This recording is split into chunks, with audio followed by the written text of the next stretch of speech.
میں باتوں میں ٹائم ضائع نہیں کرنا چاہتا ہوں محترمہ، کیونکہ میں جانتا ہوں کہ آپ اتنی سمجھدار ہیں کہ آپ کو اندازہ ہو گیا کہ میں کس طرح کا بندہ ہوں اور آپ کو مجھے کس طرح سے ڈیل کرنا ہے۔ یہ کہہ کر وہ اس کے دوپٹے کو آہستگی سے اس کے سر سے اتارنے لگا تھا۔ ڈھیر ساری پنیں دیکھ کر اس کو اپنا سر چکراتا ہوا محسوس ہو رہا تھا، اور پھر آخر کار وہ دوپٹہ اس کے سر سے الگ ہو گیا تھا۔ اس کے بالوں کو کھول کر اس نے آگے پیچھے ماہم کے بال پھیلا دیے۔ بیچ میں اس کا چاند جیسا چہرہ اسے بری طرح سے بہکا رہا تھا، اور پھر اس کا ڈیپ گلا اس کا ایمان ڈگمگانے لگا تھا۔ وہ عورت اس کی دسترس میں موجود تھی، مکمل طور پر اس کے نام ہو چکی تھی۔ بہت ہی آہستگی سے اس کے زیورات اس کے وجود سے الگ کر کے اس نے اس کی شرٹ کی پچھلی پن کھول دی۔ اس کا گلا مزید ڈیپ ہو گیا تھا۔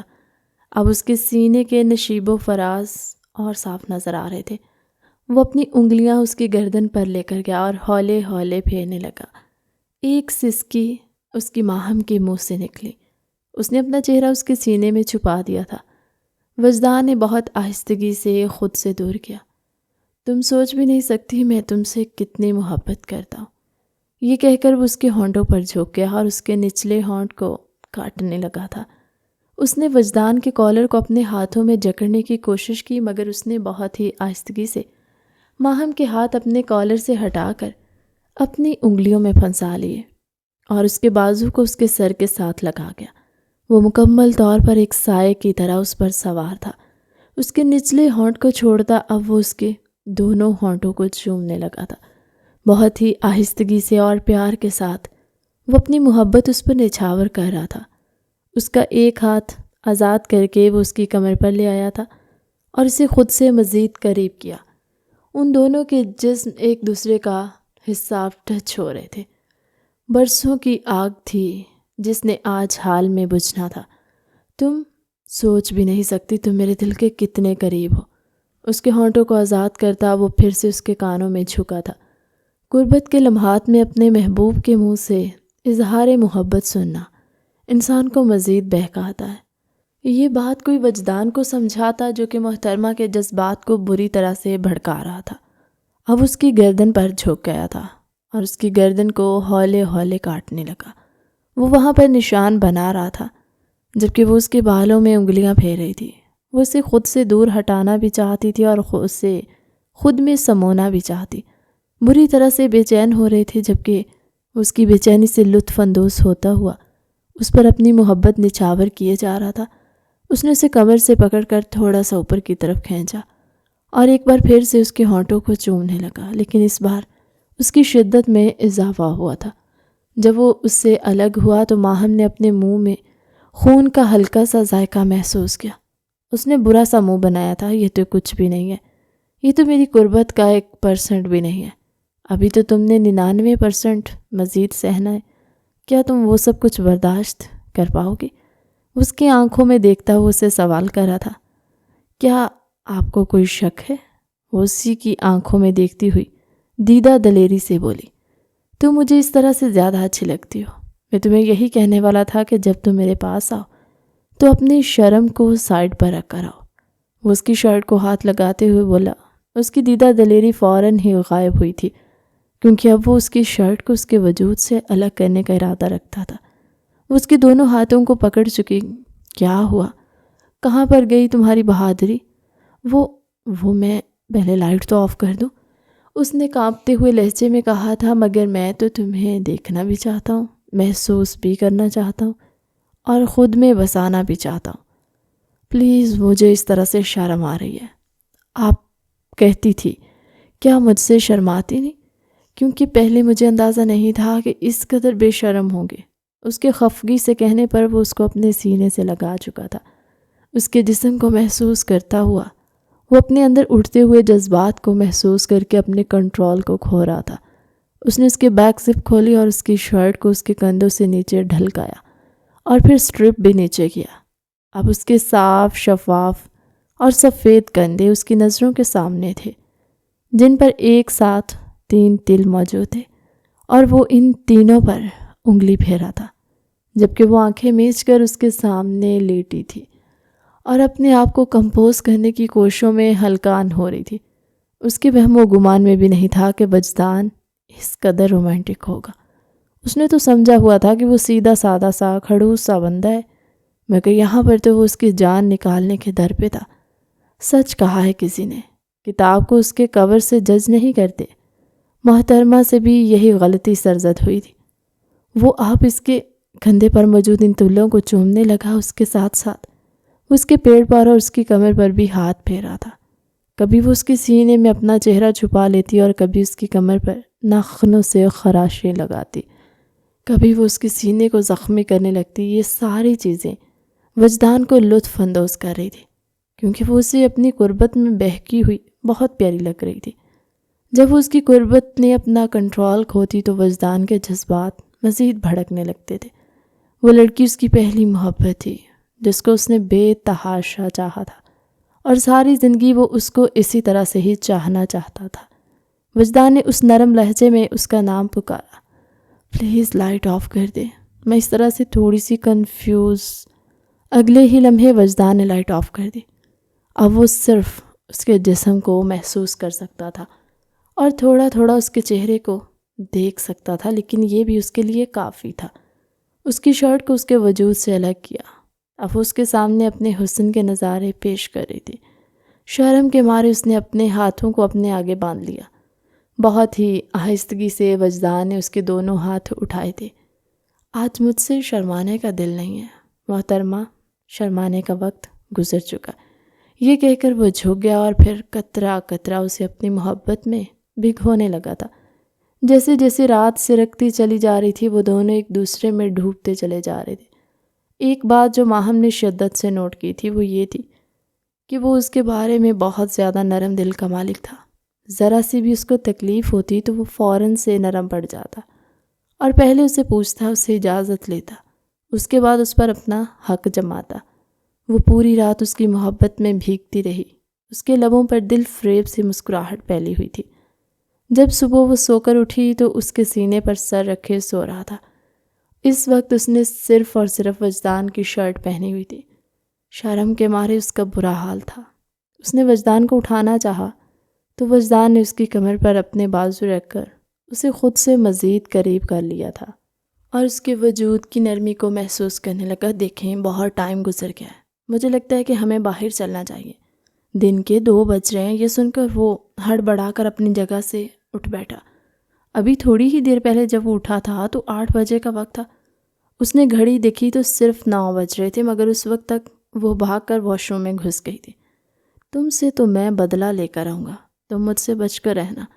جب وہ باہر نکلی تو اس کے ہونٹ شرمیلے انداز میں کھلے ہوئے تھے۔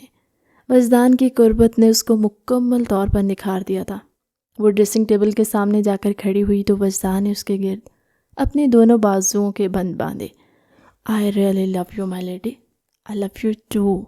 پہلی بار اس نے وجدان کے I love you کا جواب دیا تھا۔ وہ تو جیسے خوشی سے جھوم اٹھا تھا۔ کیا میں یہ دوبارہ سن سکتا ہوں؟ وہ اس کے سینے کے بال ہولے سے کھینچتے ہوئے پھر سے دل فریب انداز میں بولی تھی، You made my day my lovely lady. اس کے ہونٹوں کو چومتا ہوا وہ واش روم میں فریش ہونے کے لیے چلا گیا۔ جبکہ وہ بیڈ پر آ کر بیٹھ گئی تو اس نے موبائل اٹھایا۔ ہزاروں نمبر سے کالز لگی ہوئی تھی۔ میسیج اوپن کیے تو سب سے پہلا میسیج شہریار کا تھا۔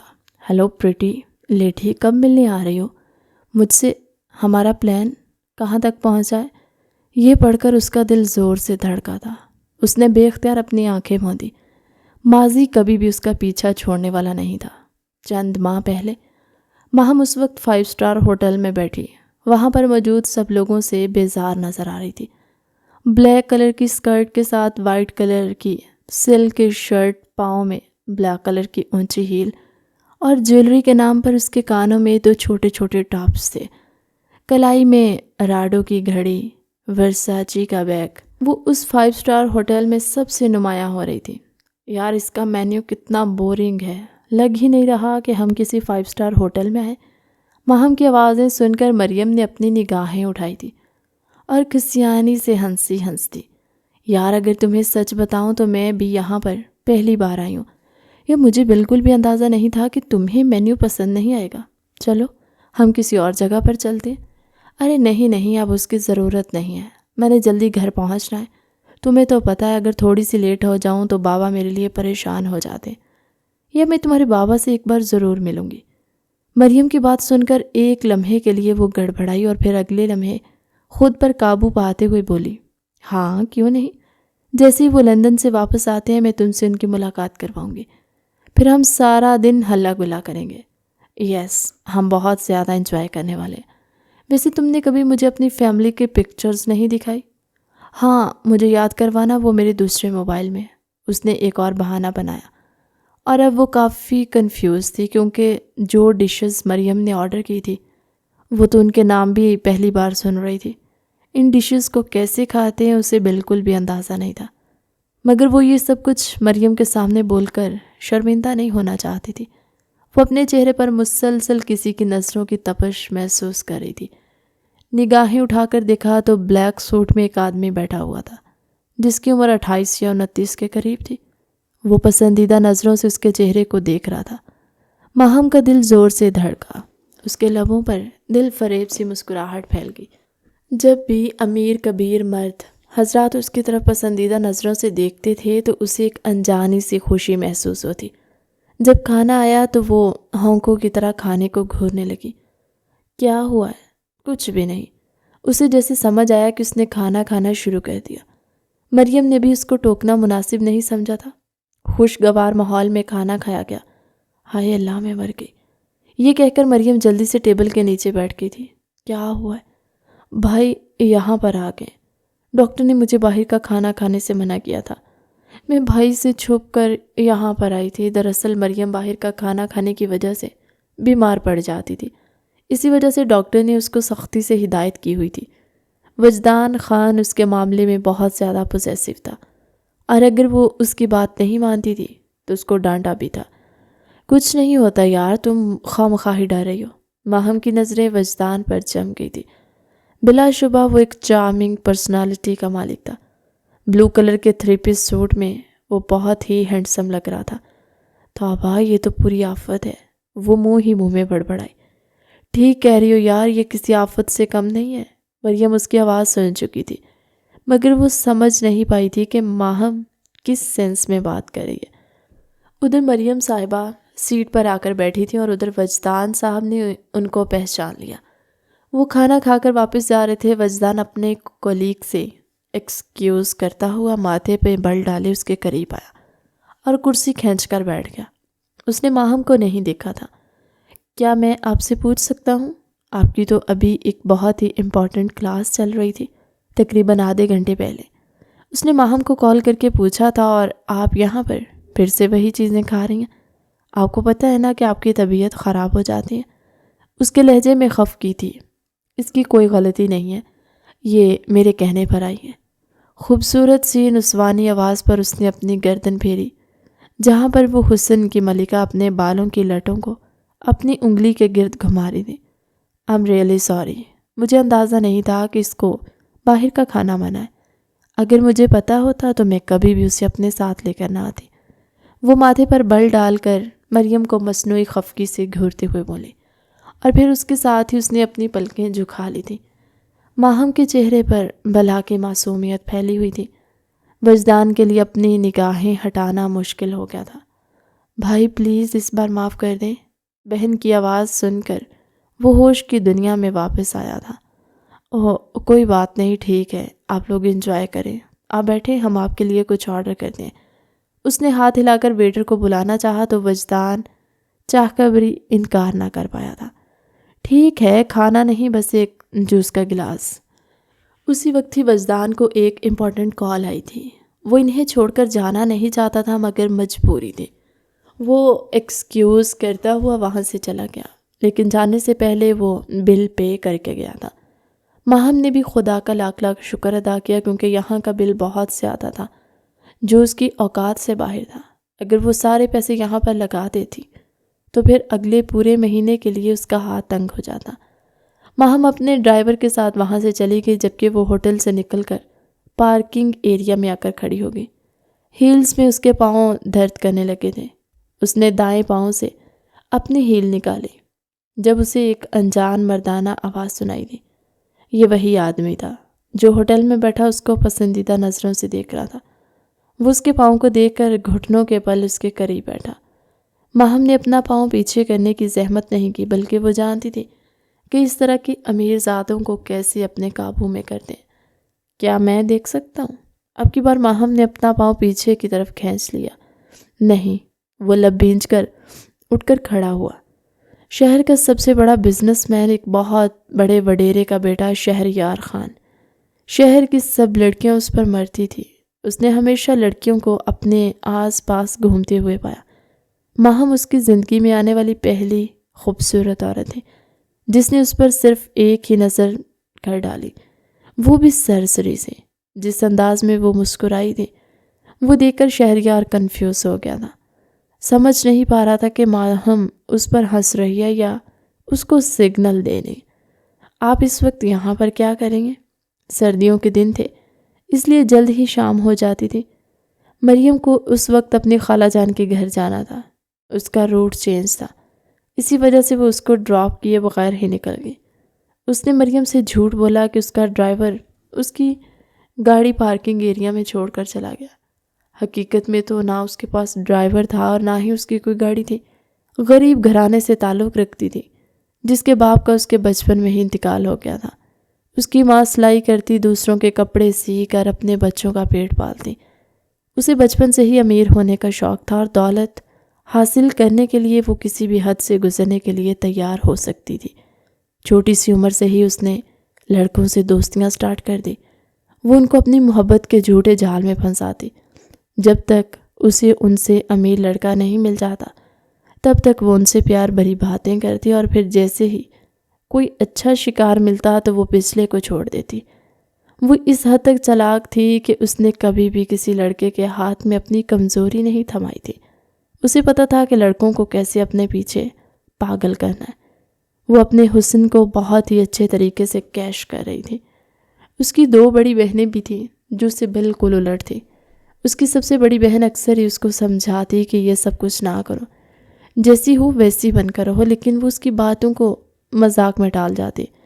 اسے ایک بہت امیر گھرانے میں شادی کرنی تھی۔ اسے اپنی زندگی میں ڈھیر سارا پیسہ چاہیے تھا، بڑی بڑی گاڑیاں، بڑے بڑے بنگلے۔ شہریار خان نے سوالیہ نظروں سے اس کے چہرے کی طرف دیکھا۔ میرا ڈرائیور مجھے لینے کے لیے نہیں آیا، اسی وجہ سے یہاں پر کھڑی ہوں۔ سوچ رہی ہوں کیا کروں۔ اگر آپ مجھے اجازت دیں تو میں آپ کو آپ کے گھر ڈراپ کر سکتا ہوں، اور میں آپ پر یقین کیوں کروں؟ اس نے اپنی جیب میں سے ایک موبائل والیٹ نکال کر اس کے ہاتھوں میں رکھ دیا۔ یہ آپ اپنے پاس رکھ لیں، جب تک میں آپ کو آپ کے گھر ڈراپ نہیں کرتا تب تک آپ اسے اپنے پاس ہی رکھیے گا۔ اس نے مضبوطی سے اس کے والیٹ اور موبائل کو تھام لیا۔ وہ اس کے اس انداز پر کھل کر مسکرا دیا۔ شہریار کوئی چھوٹا بچہ نہیں تھا، اڑتی ہوئی چڑیا کے پر گن لیتا تھا۔ اب کیا میرے ساتھ چل سکتی ہیں؟ محترمہ نے احتراماً اپنے ہاتھ سامنے کی طرف کیے تو وہ دوبارہ سے ہیل میں پاؤں رکھتی ٹک ٹک کرتی ہوئی اس کی گاڑی کی طرف بڑھ گئی تھی۔ شہریار نے اس کے لیے خود گاڑی کا دروازہ کھولا۔ ویسے آپ نے آج سے پہلے کتنی لڑکیوں کے لیے دروازہ کھولا؟ اب تو یاد بھی نہیں ہے، اس نے صاف گوئی کا مظاہرہ کیا۔ ایک طرف آپ مجھے امپریس کرنے کی کوشش کریں اور دوسری طرف آپ مجھے اپنے سارے ڈارک سیکرٹس بھی بتا رہے ہیں۔ میں جھوٹ نہیں بولتا، جیسا ہوں ویسا بن کر رہتا ہوں۔ مجھے کسی کے سامنے بناوٹ کرنے کا کوئی شوق نہیں، اور مس، مجھے اس طرح کے لوگوں سے شدید نفرت ہے جو دوسروں کے سامنے وہ بنتے ہیں جو وہ ہوتے نہیں ہیں۔ آپ کا اس بارے میں کیا خیال ہے؟ شہریار کی باتیں سن کر وہ بری طرح سے گڑبڑا گئی تھی۔ یس، مجھے بھی ایسے لوگ پسند نہیں ہیں۔ اس کا لہجہ نرم پڑ گیا تھا۔ وہ کھڑکی سے باہر دیکھنے لگی۔ کیا میں آپ کا نام پوچھ سکتا ہوں؟ میرا نام ماہم ہے۔ آپ کی طرح آپ کا نام بھی خوبصورت ہے۔ آپ مجھے بس یہیں پر ہی ڈراپ کر دیں، کیونکہ مجھے ڈیڈ لڑکوں کے ساتھ آؤٹنگ کرنے کی اجازت نہیں دیتے۔ آبادی سے کافی دور فاصلے پر اس نے گاڑی روکنے کے لیے کہا۔ آپ بہت ہی چالاک ہیں۔ وہ گاڑی سے اتری کہ اسے یاد آیا کہ محترم کا موبائل اور والیٹ اسی کے پاس سے ہی رہ گیا۔ وہ اسے واپس لوٹانے لگی، مگر وہ گاڑی زن سے بھگا کر لے گیا تھا۔ چالاک انسان۔ رات کے وقت اس نے کارڈ پر لکھا ہوا نمبر ڈائل کیا۔ دوسری طرف سے شہریار کی مسکراتی ہوئی آواز اس کے کانوں میں پڑی تھی۔ وہ بھی کھل کر مسکرا دی۔ شہریار نے اسے دوستی کی پیشکش کی۔ یہ سن کر وہ تھوڑی سی بدمزہ ہوئی تھی۔ اس کو لگ رہا تھا کہ وہ اسے شادی کرنے کی بات کرے گا، لیکن شہریار کی پہلے سے ہی 3 شادیاں ہو چکی تھی۔ خیر، دوستی سے مجھے زیادہ فائدہ ہوگا۔ آئی فون 16 اور والیٹ میں پڑی ہوئی سارے کیش اس کے حصے میں آ گئی تھی، کیونکہ شہریار کا کہنا تھا کہ وہ ایک بار دی ہوئی چیز واپس نہیں لیتا۔ یہ اس کے اصولوں کے خلاف ہے۔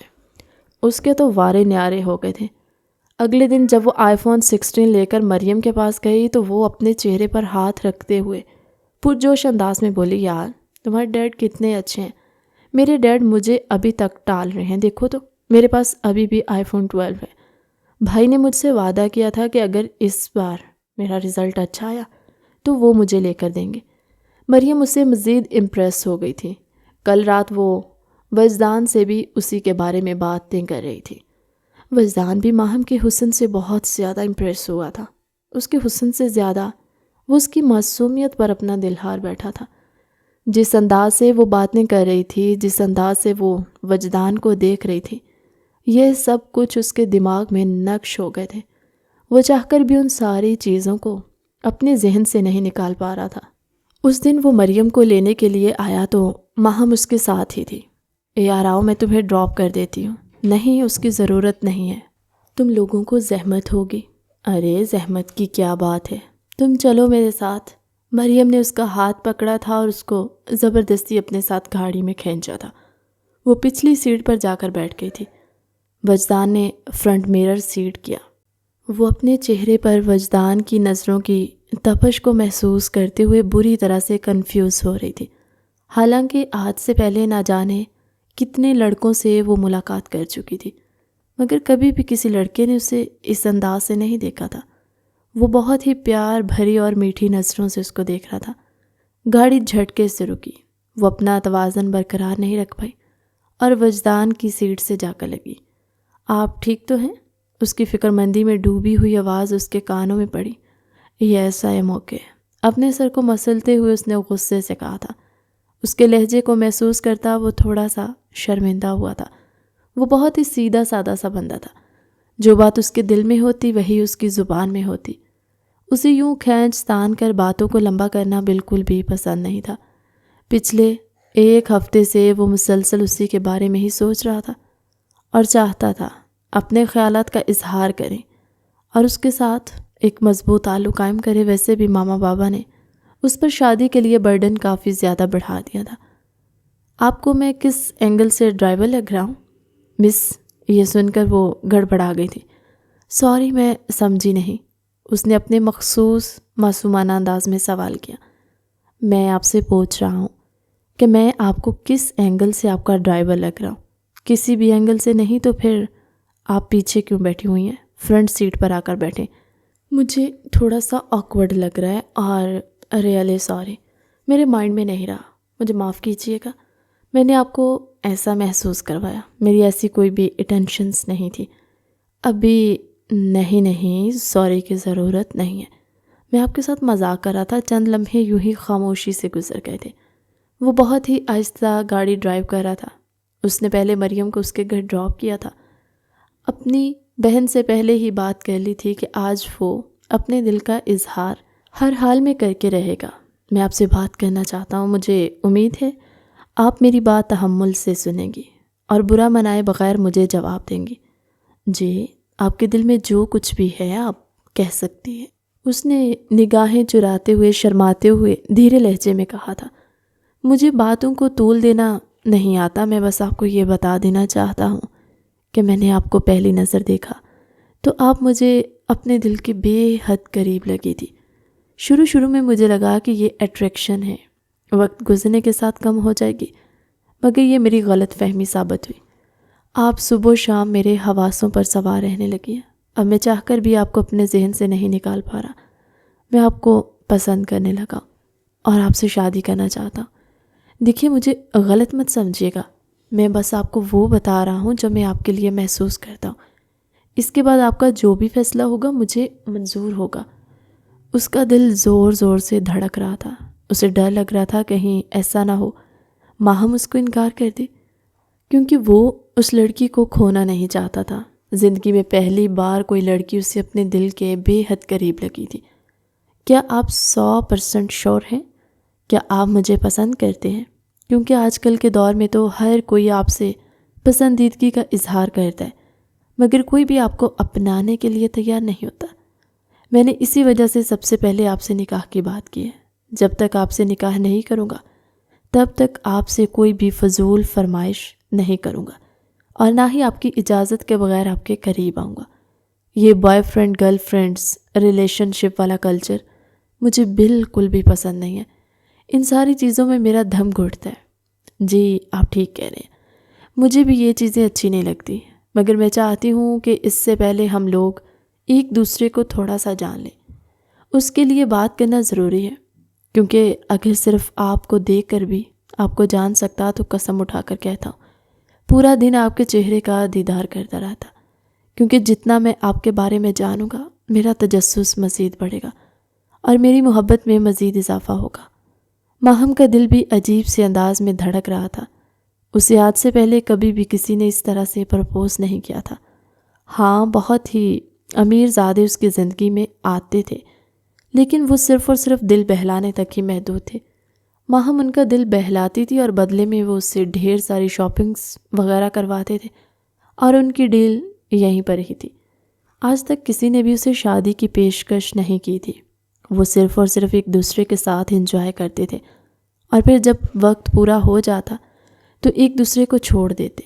یہ پہلا امیر زادہ تھا جو اسے نکاح کے لیے کہہ رہا تھا۔ اگر اسے میرے خاندان کے بارے میں پتہ چل گیا تو… وہ ڈر گئی تھی۔ اتنی بڑی اسامی وہ ہاتھوں سے نکلنے کی اجازت نہیں دے سکتی تھی۔ ان دونوں میں نمبر ایکسچینج ہوئے تھے۔ رات کے وقت وہ دیر تک اس سے باتیں کرتی رہی۔ ہوش کی دنیا میں وہ تب آئی جب اسے قریب ہی مسجد سے فجر کی اذانوں کی آواز سنائی تھی۔ آج سے پہلے اس نے کبھی بھی کسی سے اتنی لمبی گفتگو نہیں کی تھی۔ وجدان کا بھی یہی حال تھا۔ وہ تو لڑکیوں کے نام سے ہی چڑھتا تھا۔ جہاں پر لڑکیاں ہوتی وہاں پر اس کا نام و نشان بھی نہیں ہوتا۔ وہ یونیورسٹی میں کو ایجوکیشن میں پڑھا تھا، ایک بہت بڑا بزنس مین تھا۔ ہر روز ہی مختلف عورتوں کے ساتھ اس کی ڈیلنگز ہوتی تھی، لیکن کبھی بھی کسی عورت کی ذات میں اس نے انٹرسٹ ہی نہیں لیا تھا، اور اب وہ لڑکی اسے اپنے دل کے بے حد قریب محسوس ہو رہی تھی۔ بھائی کہیں ایسا تو نہیں کہ بھابھی کے آنے کے بعد آپ مجھے بھول جائیں گے؟ صبح وہ ناشتے کے ٹیبل پر بیٹھا ہوا تھا۔ مریم نے اسے چھیڑتے ہوئے کہا، کون سی بھابھی؟ کیا تم نے کوئی لڑکی پسند کر لی ہے؟ آمنہ بیگم نے پرجوش ہو کر سوال کیا۔ وہ گڑبڑا گیا تھا کیونکہ ابھی تک ماہم نے اپنے گھر میں بات نہیں کی تھی، اور وہ چاہتا تھا کہ جب ماہم اس کو گرین سگنل دے تبھی وہ اپنی ماما کو بتائے۔ امی یہ تو کچھ بھی بولتی رہتی ہے، اس کی باتوں پر یقین نہ کریں۔ امی، میں قسم اٹھا کر کہنے کے لیے تیار ہوں، بھائی کو میری دوست سے محبت ہو گئی ہے۔ میں نے آپ کو ماہم کے بارے میں بتایا تھا نا، وہ جس کے بابا ایک بہت بڑے بزنس مین ہیں۔ یہ سن کر وجدان نے اپنے لب بھینچ لیے تھے۔ اس کے بابا بزنس مین نہیں تھے، اور یہ راز اس پر 2 دن پہلے ہی آشکار ہوا تھا، مگر اسے ان ساری چیزوں سے کوئی مسئلہ نہیں تھا۔ وہ اسے محبت کرتا تھا، اسے ماہم کی ذات سے غرض تھی۔ وہ ایک روپوش علاقے میں چھوٹے سے گھر میں اپنی بیوہ ماں اور 2 بہنوں کے ساتھ رہتی تھی۔ اس کی ماں دوسروں کے کپڑے سلائی کرتی تھی۔ یہ ساری انفارمیشن اس کے گارڈ نے اسے آ کر دی، کیونکہ جب بھی وہ ماہم کو چھوڑنے کے لیے جاتا تھا تو ماہم اسے آبادی سے کافی دور ڈراپ کرنے کے لیے کہہ دیتی تھی۔ یہ بات اسے تھوڑی عجیب لگی۔ ایک بار اس نے اپنے گارڈ کو ماہم کے پیچھے لگایا تو پتہ چلا کہ وہ ایک چھوٹے سے گھر میں داخل ہوئی تھی۔ اس نے مزید ڈیٹیلز نکلوائی تو اس کو پتہ چلا کہ محترمہ نے اس کو جو کچھ بھی بتایا ہوا ہے وہ سب کچھ جھوٹ ہے۔ حقیقت میں وہ ایک غریب گھرانے سے تعلق رکھتی ہے۔ حیرت کی بات یہ تھی کہ سب کے باوجود بھی وجدان کی محبت میں ذرا بھی کمی نہیں آئی تھی، بلکہ وہ اسے اپنے دل کے مزید قریب لگنے لگی۔ وہ اسے مل کر اسے یہ ساری باتیں کلیئر کرنا چاہتا تھا اور اس کو بتانا چاہتا تھا کہ وہ ان لوگوں میں سے نہیں ہے جو کلاس کی بنیاد پر لوگوں کو جج کرتے ہیں۔ اس کے دل میں ماہم کے لیے نرم گوشہ موجود تھا، ایک ایسا گوشہ جو صرف اور صرف اس کے لیے مختص کیا گیا تھا۔ رات کا وقت تھا جب وہ کمرے کے اندر داخل ہوئی۔ کہاں پر تھی تم؟ اتنی دیر سے تمہیں کچھ اندازہ بھی ہے؟ تمہاری وجہ سے امنی کتنی پریشان ہے۔ اس کی بڑی بہن نے اس کی بازو دبوچ کر اسے غصے سے کہا، بہتر یہی ہے کہ تم اپنے کام سے کام رکھو۔ تم کیا ہر روز منہ اٹھا کر یہاں پر چلی جاتی ہو؟ اپنے گھر میں کیوں نہیں بیٹھتی؟ تمیز سے بات کرو، تم سے بڑی ہے۔ فاریہ نے اس کو ڈانٹا تو آنکھیں گول گول گھمانے لگی تھی۔ میرا دماغ خراب مت کرو، میں بہت زیادہ تھکی ہوئی ہوں۔ کیا میں تم سے کچھ پوچھ سکتی ہوں کہ آج کل تم کس کے ساتھ گھوم رہی ہو؟ وہ بھی تھوڑی ہی دیر پہلے شہریار کے ساتھ آئی تھی۔ اس بار شہریار اسے کرنل صاحب کی کوٹھی کے سامنے چھوڑ کر گیا۔ وہ بہت جلدی میں تھا، اسی وجہ سے اسے دیکھے بغیر ہی نکل گیا۔ وہ بھی شکر ادا کری تھی۔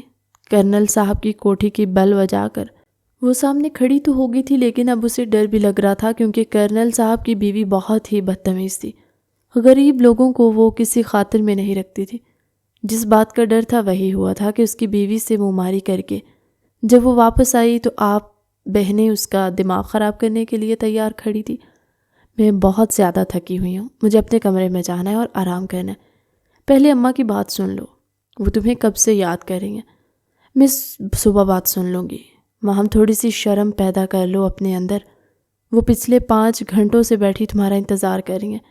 انہوں نے اپنی گولیاں بھی اسی وجہ سے نہیں کھائی کہ کہیں انہیں نیند نہ آ جائے۔ چلو جلدی سے پہلے ان سے بات کرو۔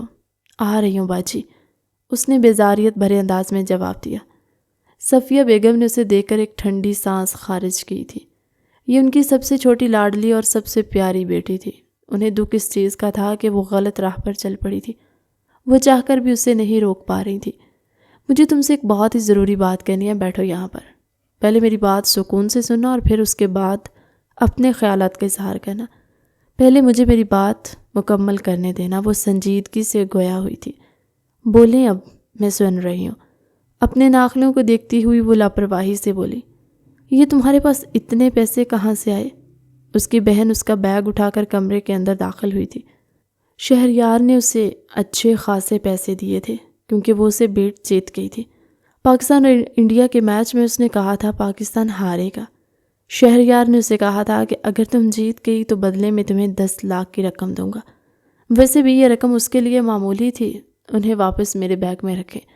وہ حلق کے بل چلاتے ہوئے بولی تھی، پہلے میرے سوال کا جواب دو کہ یہ پیسے تمہارے پاس کہاں سے آئے؟ آخر کن کاموں میں ملوث ہو تم؟ آپ کو کوئی حق نہیں بنتا کہ آپ میری زندگی میں مداخلت کریں۔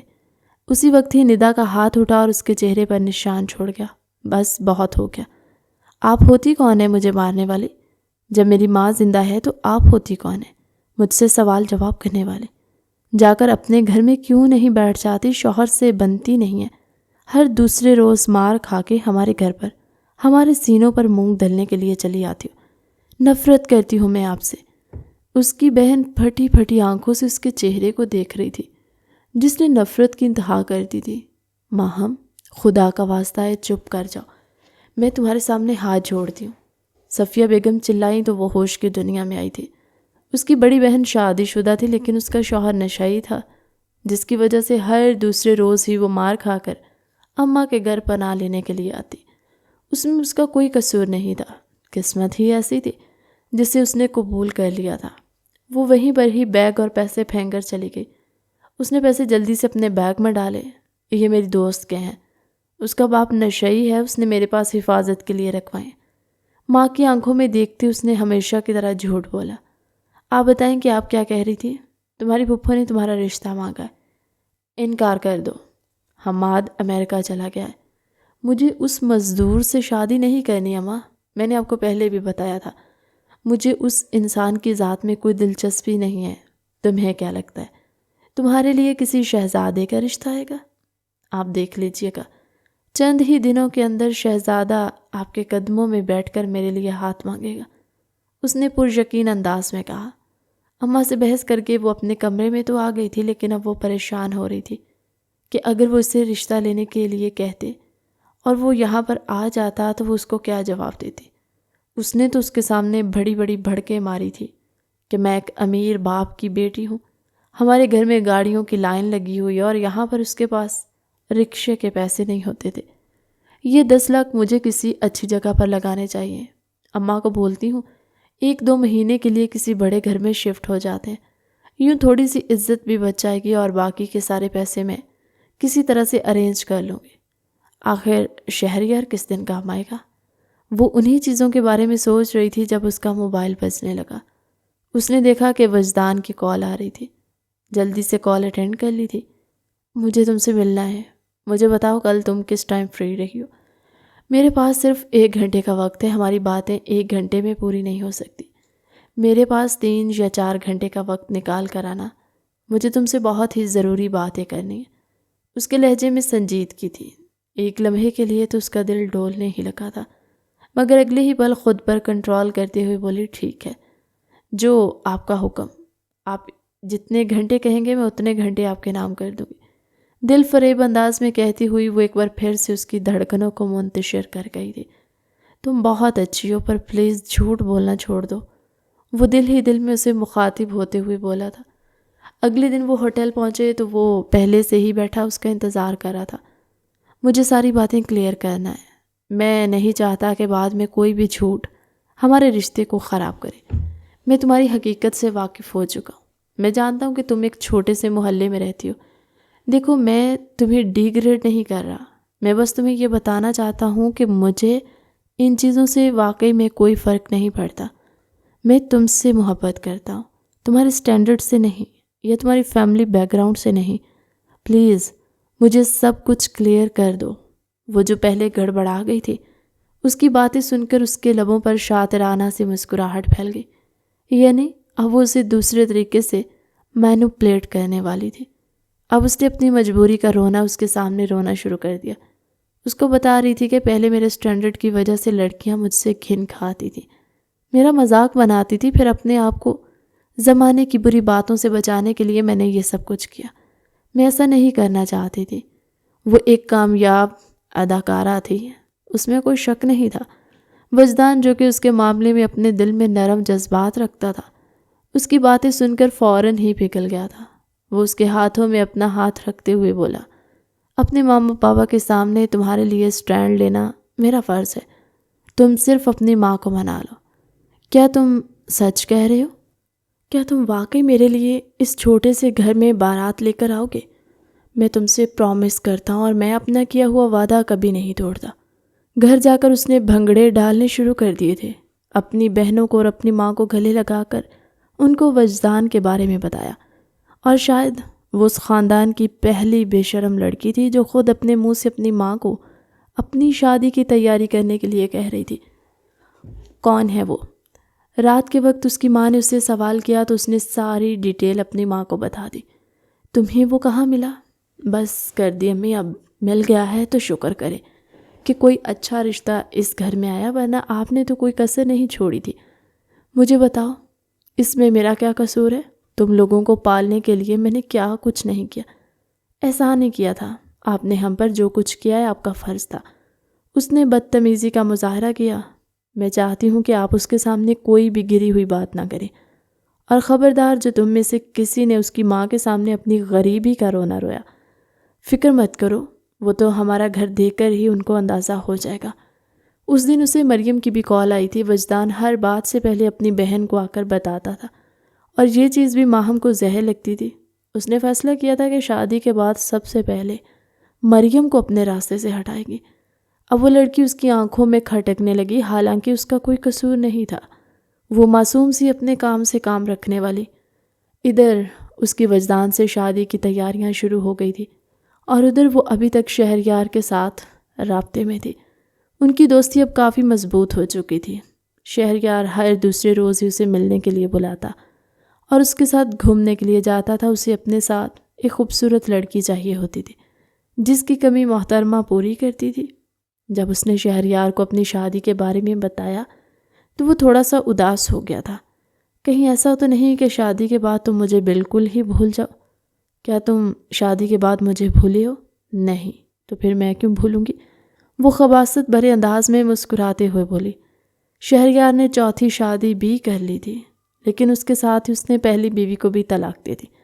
وہ خود دل پھینک قسم کا بندہ تھا، ہر دوسری عورت کی ذات میں دلچسپی لیتا، مگر اسے شادی کے لیے ایک انتہائی شریف عورت چاہیے ہوتی تھی، اور اگر اس عورت میں ذرا سی بھی کمی نکلتی تو وہ اسے اپنی زندگی سے نکال پھینکتا، اور یہ چیز کسی حد تک ماہم کو بھی غصہ دلاتی تھی۔ وجدان کے پیرنٹس نے شروع میں تو کافی احتجاج کیا، مگر پھر وہ اپنے بیٹے کی خوشی دیکھتے ہوئے راضی ہو گئے تھے۔ انہیں وجدان کی خوشی سے بڑھ کر اور کچھ بھی نہیں تھا۔ شادی کا سارا خرچہ وجدان نے ہی اٹھایا تھا، اور تینوں فنکشنز ہوٹل میں ہوئے تھے۔ ماہم نے اپنے کسی بھی رشتہ دار کو نہیں بلایا، سوائے اس کے چند قریبی رشتہ داروں کے جو بڑے گھرانوں سے تعلق رکھتے تھے۔ وجدان سے کہہ کر اس نے اپنے ماں اور باقی فیملی کو ایک ہائی کلاس سوسائٹی میں شفٹ کروا دیا، جس کا کرایہ دینا وجدان کی ذمہ داری تھی۔ اس نے خوشی خوشی یہ ذمہ داری قبول کر لی تھی۔ صفیہ بیگم اپنی بیٹی کے لیے بہت زیادہ پریشان تھی۔ وہ اس کو ہر طرح سے نصیحتیں کر رہی تھی، جبکہ وہ ان کی باتیں ایک کان سے سن کر دوسرے سے نکال رہی تھی، اور شیشے میں موجود اپنا عکس دیکھ رہی تھی۔ اس پر بہت زیادہ روپ آیا تھا۔ وجدان صاحب تو آج مجھ سے اپنی نگاہیں ہی نہیں ہٹا پائیں گے، یہ سوچ کر ہی اس کے لبوں پر شرمیلی سی مسکراہٹ پھیل گئی۔ اسے رات کے 12 بجے اس کے کمرے میں پہنچا دیا گیا تھا۔ وہ اپسرا معلوم ہو رہی تھی۔ وجدان جب کمرے کے اندر داخل ہوا تو اپنی جگہ پر ٹھٹک کر رک گیا۔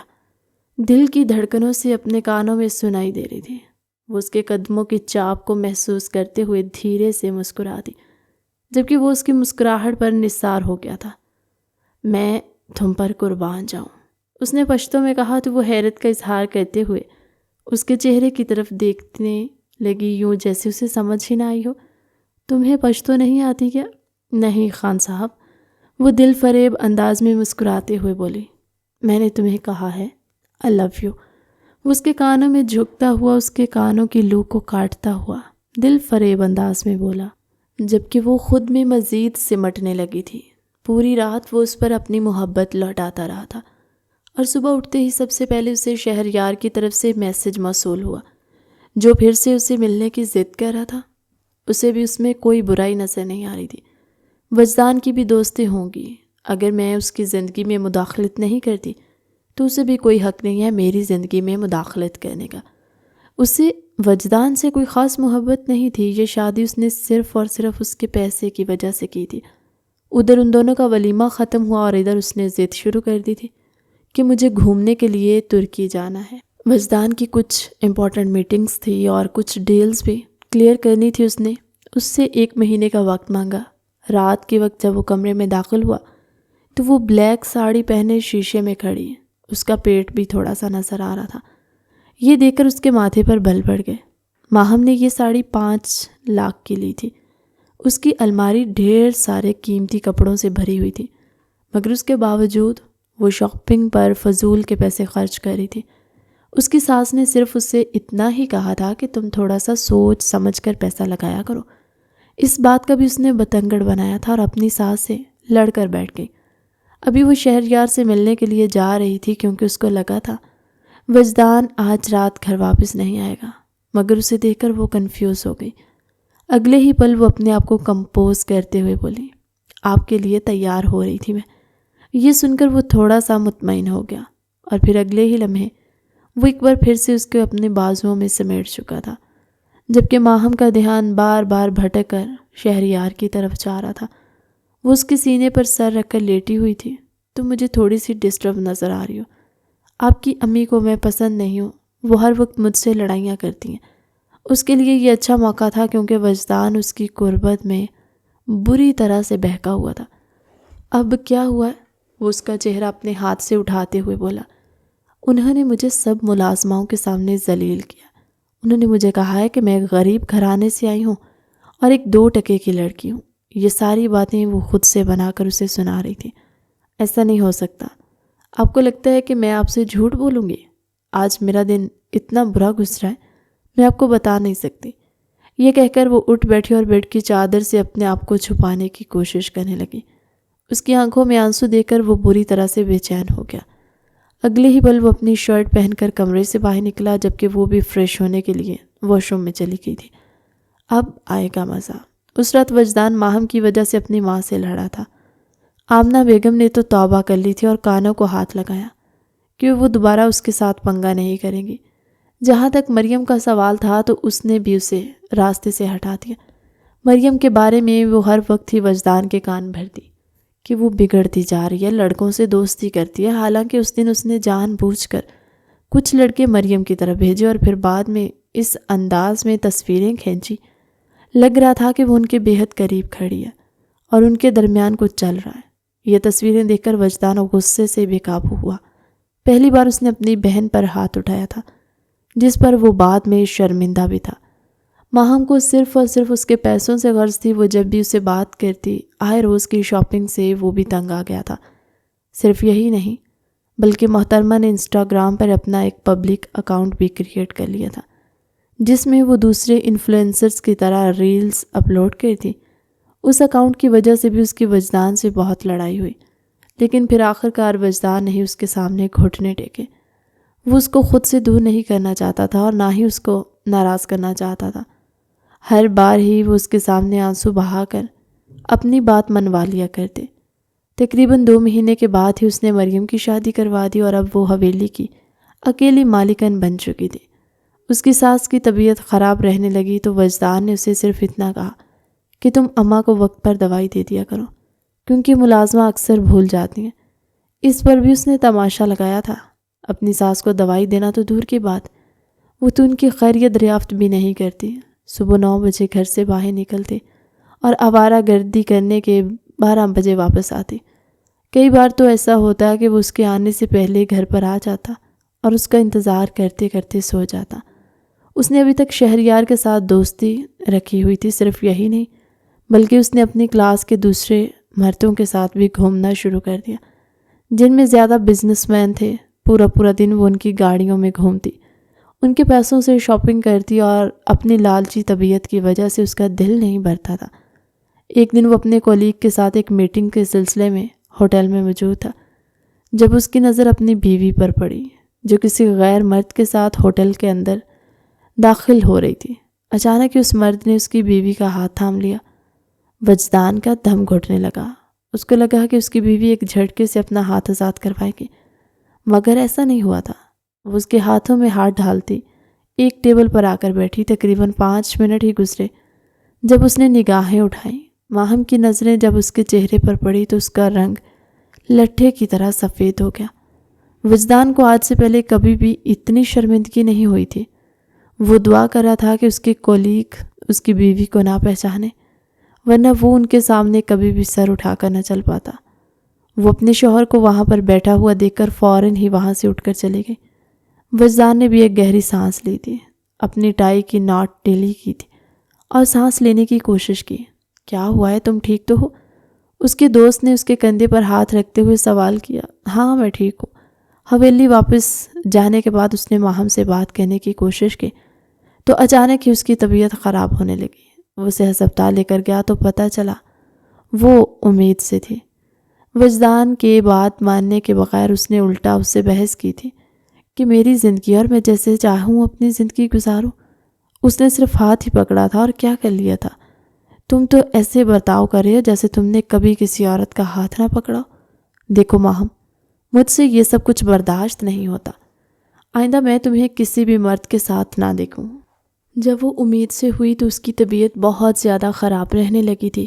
موڈ سوئنگز کی وجہ سے وہ خود زیادہ کسی سے بات چیت نہیں کرتی، اور پھر جب اس کا پیٹ بڑھا تو وہ زیادہ تر وقت اپنے گھر میں ہی گزارنے لگی۔ لیکن یہاں پر بھی اس کی زبان کو لگام نہیں دی، ہر وقت ہی اپنی ساس سے بدتمیزی کرتی۔ 9 ماہ کے بعد اس نے 2 جڑواں بیٹوں کو جنم دیا۔ اس کے غرور میں مزید اضافہ ہو گیا تھا۔ اب تو وہ کسی کو جوتی کے نوک پر بھی نہیں رکھتی، جبکہ وجدان اس کے باوجود بھی اس کے ساتھ نرم رویہ رکھے ہوئے تھا، یہ سوچ کر کہ ہو سکتا ہے کہ کسی دن اسے اپنے رویے کا احساس ہو جائے۔ ایک دن وہ شہریار کے ساتھ کسی پارٹی سے واپس آ رہی تھی جب ان کی گاڑی کا ایکسیڈنٹ ہوا۔ اس کی دونوں ٹانگیں ٹوٹ گئیں۔ جب اسے ہوش آیا اور اسے اپنے بارے میں پتہ چلا تو وہ پاگلوں کی طرح ریئیکٹ کرنے لگی اور دھاڑے مار مار کر رونے لگی۔ شہریار کی اس ایکسیڈنٹ میں موت ہو گئی تھی۔ ادھر اس کی ٹانگیں ٹوٹی تھی اور ادھر لوگوں نے اس کے ساتھ رابطے ختم کر دیے۔ پہلے جو لڑکی اس پر جان دینے کے لیے اس پر اپنا پیسہ لوٹانے کے لیے تیار رہتے، انہوں نے ایسے منہ پھیر لیا تھا جیسے ان کا ماہم کے ساتھ کسی قسم کا کوئی تعلق ہی نہ ہو۔ وہ مادی دنیا میں اس حد تک گئی تھی کہ وہ اپنے رب سے بھی دور ہو گئی۔ جب وہ پاگلوں کی طرح ریئیکٹ کر رہی تھی، اس کو لگ رہا تھا کہ اس کی زندگی یہیں پر ختم ہو گئی، وجدان بھی اس کو چھوڑ دے گا۔ تب وجدان نے اسے اپنے سینے سے لگایا، اس کو تسلی دیتے ہوئے کہا، فکر مت کرو، تم ٹھیک ہو جاؤ گے۔ ڈاکٹرز نے کہا ہے کہ تم دوبارہ چلنے پھرنے کے قابل ہو جاؤ گے، مگر وہ جانتی تھی اس میں بہت زیادہ محنت لگے گی، اسے ایکسرسائزز کی بھی ضرورت پڑے گی۔ کیا وجدان اس کو وہ ایکسرسائزز کروایا کرے گا؟ کیا وہ اس وقت تک اس کے ساتھ رہے گا جب تک وہ ٹھیک نہیں ہو جاتی؟ اس نے تو کبھی اس کی ماں کا خیال نہیں رکھا تھا، اس نے تو اس کی بہن کو بھی اس کی زندگی سے نکال پھینکا۔ وہ اس کے ساتھ اتنے سالوں سے بے وفائی کر رہی تھی، اس کے قریب ہو کر بھی وہ دوسرے لوگوں کے ساتھ تعلق میں تھی۔ یہ سوچ سوچ کر اس کا دماغ درد سے پھٹا جاتا۔ اتنے عرصے بعد اس نے اپنے بیٹوں کو اپنی گود میں لیا، ورنہ وہ ملازمہ کی نگرانی میں تھے۔ انہیں اپنے سینے سے لگا کر کافی دیر تک وہ روتی رہی۔ تقریباً 1 ہفتہ ہسپتال رہنے کے بعد وہ حویلی واپس آ گئی تھی۔ اس کی بڑی بہن کو اس کے شوہر نے نشے میں آ کر طلاق دے دی، لیکن اللہ تعالیٰ نے اس کو ایک بہترین ہمسفر عطا کیا، جو اس کی دوسری شادی لندن میں ہوئی۔ وہ وجدان کا دوست تھا۔ ماہم کی ماں اپنی بیٹی کے ساتھ لندن چلی گئی تھی، جبکہ چھوٹی بیٹی کی شادی سعودیہ میں ہوئی۔ اب ماں اور بہنوں میں سے کوئی بھی اس کے پاس نہیں تھا۔